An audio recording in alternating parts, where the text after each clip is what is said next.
रोज की तरह पीहू फिर खींचते हुए मनन को उठा रही है। आशी अलार्म की आवाज़ सुनते ही उठकर स्कूल के लिए तैयार होने चली गई। पर आज भी मनन फिर स्कूल जाने में आनाकानी कर रहा है। बोल रहा है कि आज मैम बताई है कि पढ़ाई नहीं होगी। कभी कोई बहाना, कभी कोई बहाना। उसका तो रोज़ का ही हिसाब हो गया था। कभी बोले कि रात भर नींद नहीं आई, कभी कहे कि पेट दर्द हो रहा है। बचपन से ही पढ़ने में कम मन लगता है उसका। पर अब मनन के 10th में आने के बाद से पीहू ज़्यादा परेशान रहने लगी है। सिद्धांत और पीहू की शादी को 20 साल हो चुके हैं। दोनों की एक बेटी है, आशी, और बेटा मनन।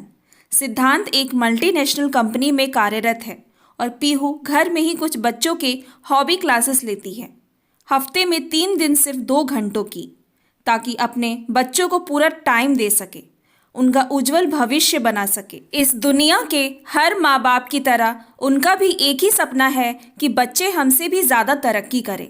सिद्धांत और पीहू का मुंबई शहर में एक सुंदर हवादार मल्टी स्टोरी फ्लैट है। उनका बड़ी बेटी आशी 12th में और छोटा बेटा मनन 10th में पढ़ता है। आशी तो पढ़ने में अच्छी, समझदार, आज्ञाकारी व सुलझी हुई बच्ची है। दूसरी तरफ मनन लंबा चौड़ा, स्मार्ट सा, पर पढ़ाई में थोड़ा कमज़ोर। दोनों बच्चों में इस साल बोर्ड एग्ज़ाम है, इसीलिए पीहू दोनों के लिए ज़्यादा ही चिंतित रहती है, खासकर मनन के लिए। मनन को कभी खाने, कभी नहाने, रात में जल्दी सोने, स्कूल व कोचिंग जाने के लिए टाइम पर तैयार होने, तो कभी मोबाइल पर कम गेम खेलने के लिए टोकना ही पड़ता है। उधर आशी को कुछ कहना ही नहीं पड़ता, और यदि कुछ कहे भी तो बात सुन लेती है। पर मनन मनमौजी और थोड़ा गुस्सैल भी है। हर बात को अनसुना कर देता है। ना सही से खाना खाता है, ना टाइम पर सोता है, और ना पढ़ना चाहता है। मनन से पीहू हमेशा परेशान रहती है, और वो एग्ज़ाम के टाइम भी देर देर तक और बच्चों के साथ खेलता रहता है। अपने एग्ज़ाम की उसको बिल्कुल भी चिंता नहीं रहती। उसको मेहनत करने की और ज़िंदगी में आगे बढ़ने की कोई तमन्ना नहीं दिखाई देती। इससे पीहू ज़्यादा परेशान व चिंतित रहती है। पिछले 2 सालों से सिद्धांत घर में रहकर वर्क फ्रॉम होम कर रहा है। वह अपने बेटे मनन की शैतानियाँ देखता, पर कभी कुछ कहता नहीं। पीहू ही दिन भर मनन को टोकने की जिम्मेदारी का निर्वहन करती। आशी तो अपने आप ही पढ़ने बैठ जाए, पर जैसे मानो मनन ने तो ना सुनने की कसम खा रखी है, वो सुनता ही नहीं। सिद्धांत व पीहू की शादी के इतने साल बाद भी कभी किसी बात पर लड़ाई नहीं होती। बस बच्चों के कारण कभी कभी दोनों में अनबन हो जाती है।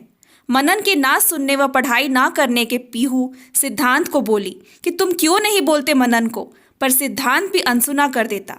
बार बार पीहू सिद्धांत को बोले कि खाना पीने के लिए ना सही, पढ़ने के लिए तो बोला करो, तुम उसके पिता हो। वो बहुत देर बाद जवाब दे कि मेरे पापा भी मुझसे पढ़ने के लिए कभी नहीं कहते, उसको समय के साथ बुद्धि आ जाएगी। एक दिन पीहू कहती है, अगर समय निकल गया और तब बुद्धि आए तो क्या फ़ायदा, अब पछतात होत क्या जब चिड़िया चुग गई खेत। फिर तो उस समय पर यही कहावत चरितार्थ होगी। मनन को क्या करने से उसको फ़ायदा है, यह सोचने समझने का समय आ गया है। और आप कह रहे हो कि आपके पापा कभी पढ़ने को कहते नहीं थे, तो उस जमाने की बात अलग थी। बाप की कड़कती आवाज़ से ही बच्चे डर जाते थे, वह खुद ही पढ़ने बैठ जाते थे। हमें तो इन बच्चों का भविष्य उज्जवल बनाना है। आजकल इतना कंपटीशन है, और 1-2 तो बच्चे हैं, उनको अच्छा निकालना माँ बाप का पहला कर्तव्य है। पढ़ेगा लिखेगा नहीं तो क्या करेगा, और इतना तो पैसा भी नहीं है कि हम उसको कोई बिजनेस करा सकें। फिर आजकल बिजनेस इस्टेब्लिश करना भी आसान बात नहीं है, सभी बिजनेस चलते भी नहीं। उसे चलाने के लिए भी पढ़ना और स्मार्ट होना ज़रूरी है। इतना सब पीहू बोली, पर सिद्धांत अपने लैपटॉप पर आंख गड़ाए बैठा रहा, मानो उसे बच्चों का कोई ख्याल ही नहीं।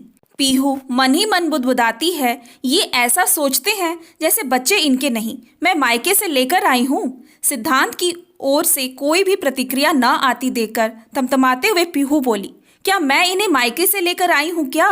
ये तुम्हारे नहीं हैं, तथा इनका उज्जवल भविष्य बनाने की जिम्मेदारी मेरे अलावा तुम्हारी नहीं है।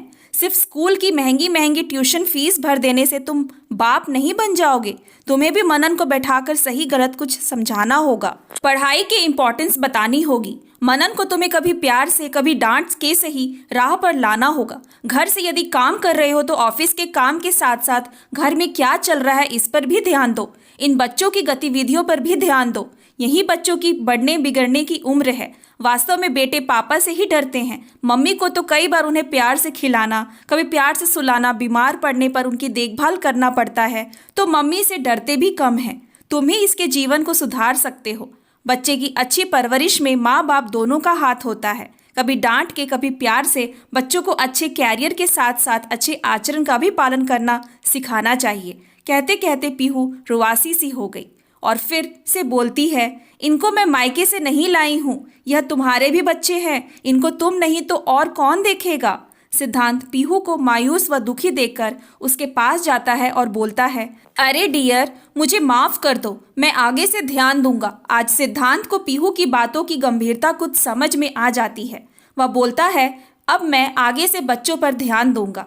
दोस्तों, बच्चों की अच्छी परवरिश की जिम्मेदारी माँ बाप दोनों पर होती है। माँ के साथ साथ पिता को भी बच्चों पर पूरा ध्यान देना चाहिए। सिर्फ उनकी फीस भरने से पिता नहीं बन जाता। Thanks for watching. Please like and subscribe my channel.